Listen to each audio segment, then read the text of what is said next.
Assalamualaikum warahmatullahi wabarakatuh. Perkenalkan, nama saya Sofia Nur Zulaiha sebagai moderator pada pembahasan materi analisis permasalahan implementasi kurikulum 2013.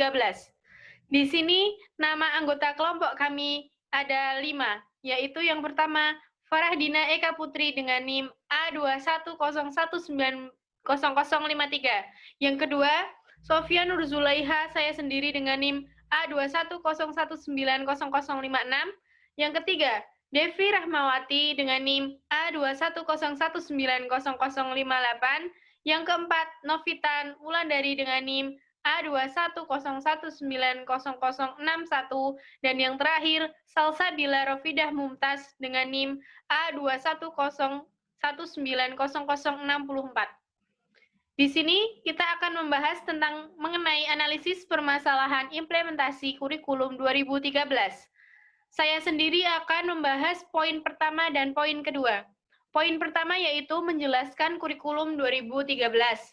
Perlu diketahui terlebih dahulu bahwa kurikulum 2013 adalah kurikulum yang berlaku dalam sistem pendidikan Indonesia. Kurikulum ini merupakan kurikulum tetap diterapkan oleh pemerintah untuk menggantikan kurikulum 2006, di mana K13 memiliki 4 aspek penilaian, yaitu aspek pengetahuan, aspek keterampilan, aspek sikap dan perilaku, dan yang terakhir aspek keterampilan.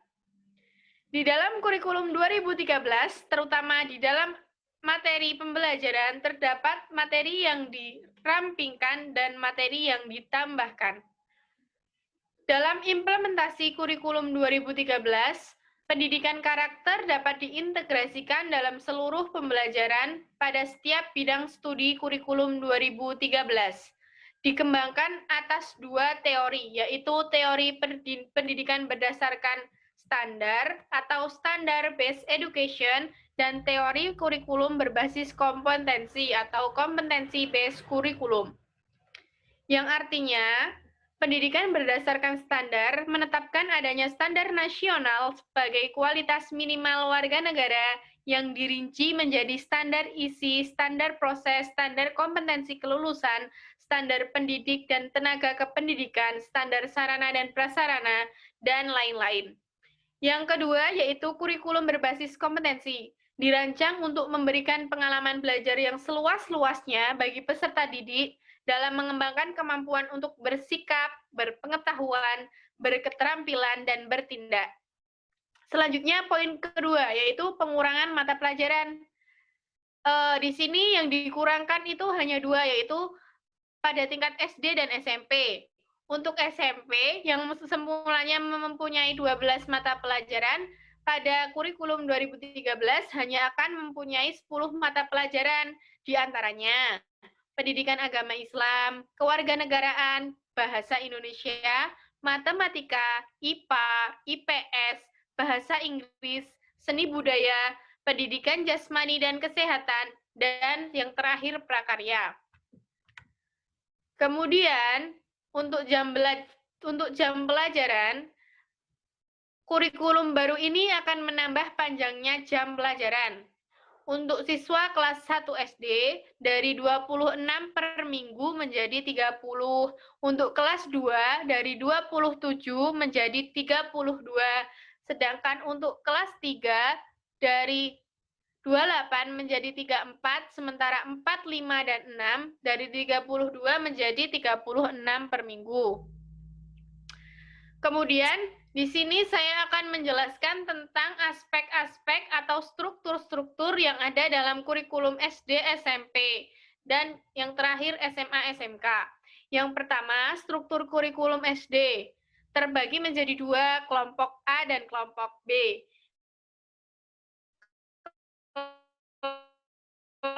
Kelompok A yaitu mata pelajaran ada pendidikan agama, PPKN, matematika, dan bahasa Indonesia. Untuk kelompok B berpacu pada orientasi aspek afektif dan psikomotor.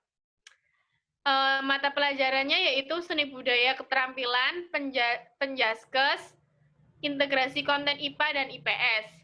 Yang kedua yaitu kurikulum SMP. Terdapat menjadi dua bagian. Yang pertama, kelompok A, orientasi aspek intelektual dan efektif. Mata pelajarannya yaitu pendidikan agama, PPKN, bahasa Indonesia, matematika, ilmu pengetahuan alam, ilmu pengetahuan sosial, bahasa Inggris. Dan yang kelompok B ada orientasi aspek afektif dan psikomotor, yang antara lain seni budaya, penjaskes, dan prakarya. Yang ketiga yaitu struktur kurikulum SMA, menerapkan konsep kesamaan antara SMA dan SMK. Dikembangkanlah kurikulum pendidikan menengah terdiri atas kelompok mata pelajaran wajib dan mata kelompok pelajaran pilihan. Mata pelajaran wajib sebanyak 9 mata pelajaran dengan beban pelajaran sebanyak 18 pelajaran. Demikian penjelasan dari saya. Selanjutnya akan dijelaskan oleh teman saya, yaitu Saudari Novita Wulandari. Kepada Novita, dipersilahkan. Selanjutnya, saya akan menjelaskan poin ketiga, yaitu alasan pengembangan kurikulum 2013. Pengembangan kurikulum 2013 merupakan langkah lanjutan pengembangan kurikulum berbasis kompetensi yang telah dirintis pada tahun 2004 dan KTSP 2006. Ia mencakup kompetensi sikap, pengetahuan, dan keterampilan secara terpadu. Pengembangan kurikulum perlu dilakukan karena adanya berbagai tantangan yang dihadapi, baik tantangan internal maupun tantangan eksternal.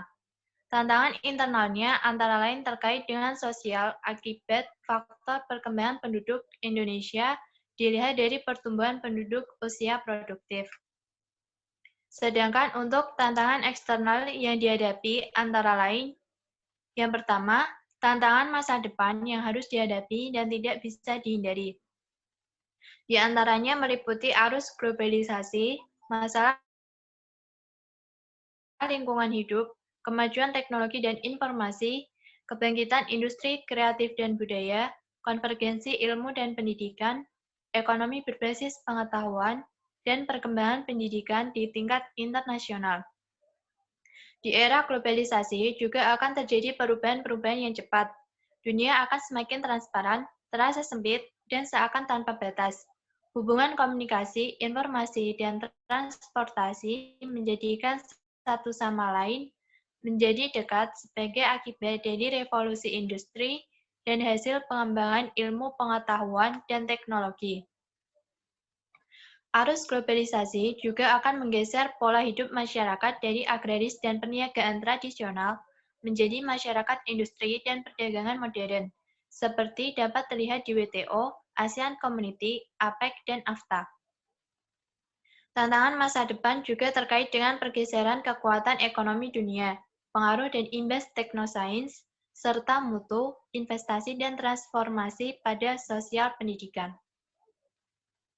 Yang kedua yaitu kompetensi atau kemampuan yang harus dimiliki siswa pada masa depan, yang diperlukan dalam menghadapi arus globalisasi antara lain berkaitan dengan kemampuan berkomunikasi, kemampuan berpikir jernih dan kritis, kemampuan mempertimbangkan segi moral suatu permasalahan, kemampuan menjadi warga negara yang efektif, kemampuan mencoba untuk mengerti dan toleran terhadap pandangan yang berbeda, dan kemampuan hidup dalam masyarakat yang mengglobal.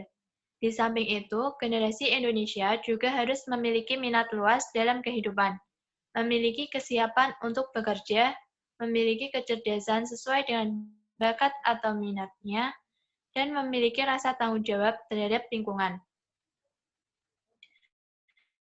Yang ketiga yaitu fenomena sosial atau negatif yang akhir-akhir ini terus mengemuka, seperti perkelahian pelajar, kecurangan dalam berbagai jenis ujian, serta gejolak sosial di masyarakat atau social unrest.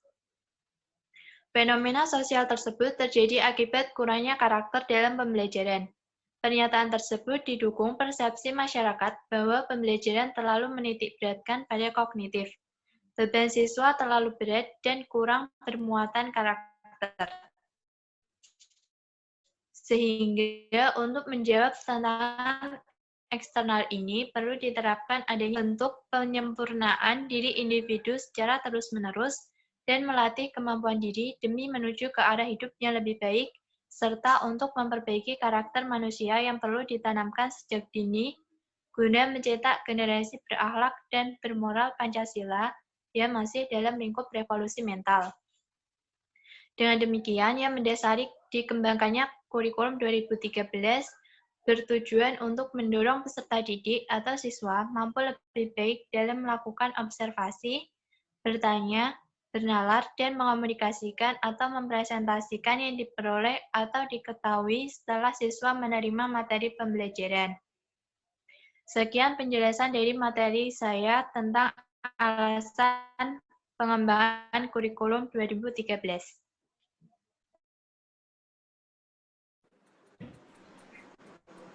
Terima kasih kepada Saudari Novita Wulandari atas penjelasan yang telah disampaikan.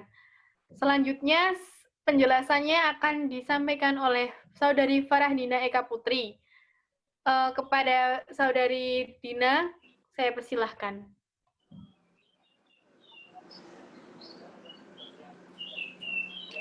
Pola perubahan paradigma atau pola pikir kurikulum 2013. Aspek yang pertama itu materi mencakup standar kompetensi lulusan diturunkan dari kebutuhan. Standar isi diturunkan dari standar kompetensi lulusan melalui kompetensi inti yang bebas mata pelajaran. Semua mata pelajaran harus berkontribusi terhadap pembentukan sikap, keterampilan, dan pengetahuan. Mata pelajaran diturunkan dari kompetensi yang ingin dicapai. Semua mata pelajaran diikat oleh kompetensi inti tiap kelas. Mengakomodasi konten lokal, nasional, dan internasional. Aspek yang kedua yaitu proses. Yang pertama, proses sikap. Beriman, berakhlak mulia, jujur, disiplin, tanggung jawab, peduli, santun. Memiliki rasa ingin tahu dan percaya diri. Terus proses perilaku itu gotong royong, musyawarah, pola hidup yang sehat. Proses keterampilan, membaca, menulis, menghitung, menggambar, mengarang, merangkai, dan menciptakan. Proses pengetahuan, mengetahui, memahami, menerapkan, menganalisa, mengevaluasi. Aspek yang ketiga, kompetensi inti, menghayati dan mengamalkan ajaran agama yang dianutnya, mengembangkan perilaku dan menunjukkan sikap sebagai bagian dari solusi atas berbagai permasalahan bangsa dalam berinteraksi secara efektif dengan lingkungan sosial dan alam semesta, dalam menempatkan diri sebagai cerminan bangsa dalam pergaulan dunia. Kemudian memahami dan menerapkan pengetahuan faktual, konseptual, dan prosedural dalam ilmu pengetahuan teknologi, seni budaya dengan wawasan kemanusiaan, kebangsaan, kenegaraan terkait dengan fenomena dan kejadian, serta menerapkan pengetahuan prosedural pada bidang kajian yang spesifik sesuai dengan bakat dan minatnya untuk memecahkan masalah, serta mengolah dan menalar dan menyaji terkait dengan pengembangan dari yang dipelajarinya di sekolah secara mandiri dan mampu mengemukakan metode sesuai dengan kaidah keilmuan. Aspek yang keempat itu penilaian, berbasis tes dan non-tes atau portofolio.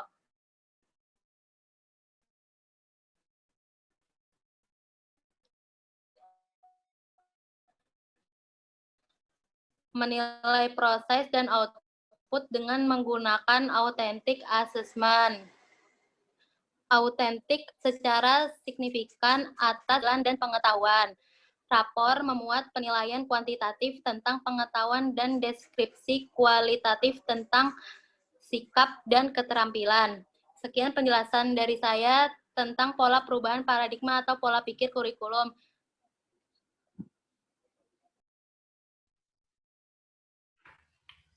Terima kasih kepada Saudari Farahdina Eka Putri atas penjelasan yang telah disampaikan.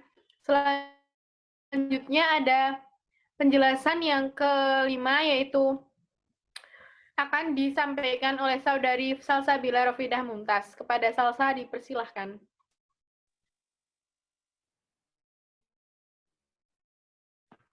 Poin 5, permasalahan implementasi kurikulum 2013. Implementasi kurikulum 2013 menemui sejumlah persoalan di lapangan. Selain persoalan paradigmatik, ada problem teknis yang berkaitan dengan perubahan struktur kurikulum yang menyebabkan adanya pelajaran yang hilang maupun bertambahnya jam. Pada pelaksanaannya, kurikulum 2013 di daerah masih menyisakan berbagai persoalan. Persoalan-persoalan yang muncul antara lain, yang pertama, guru sebagai manajer di kelas belum memahami implementasi kurikulum 2013 yang sebenarnya. Meskipun sudah dilakukan pelatihan-pelatihan terhadap guru, tetapi tidak semua guru memahami dengan baik. Yang kedua, kurangnya buku panduan pelajaran dari pemerintah pusat. Untuk mengatasi itu, beberapa sekolah di daerah tertentu harus mengunduh buku panduan dari internet dan memperbanyaknya. 3, sistem rapor. Belum ada petunjuk teknis bagaimana rapor itu dibuat yang mengacu pada sistem penilaian di perguruan tinggi dengan nilai A, B, C, dan seterusnya. Yang keempat, terdapat beberapa daerah yang memaksakan diri dalam pelaksanaan kurikulum 2013.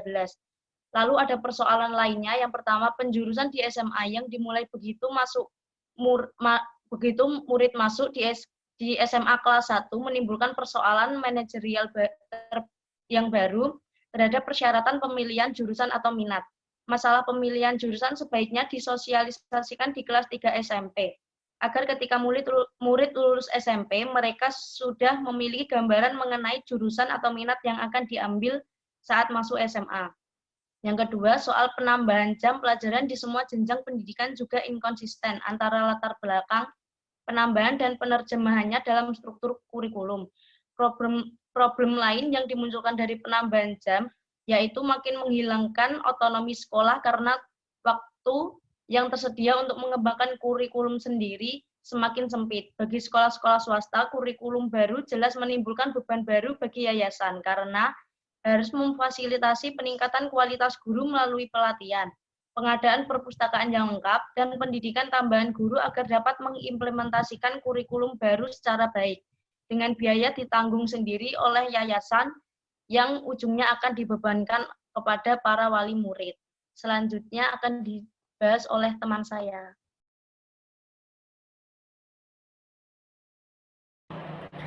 Terima kasih penjelasannya Saudari Salsabila Rofidah Mumtaz. Selanjutnya yang terakhir pembahasannya akan disampaikan oleh Saudari Devi Rahmawati.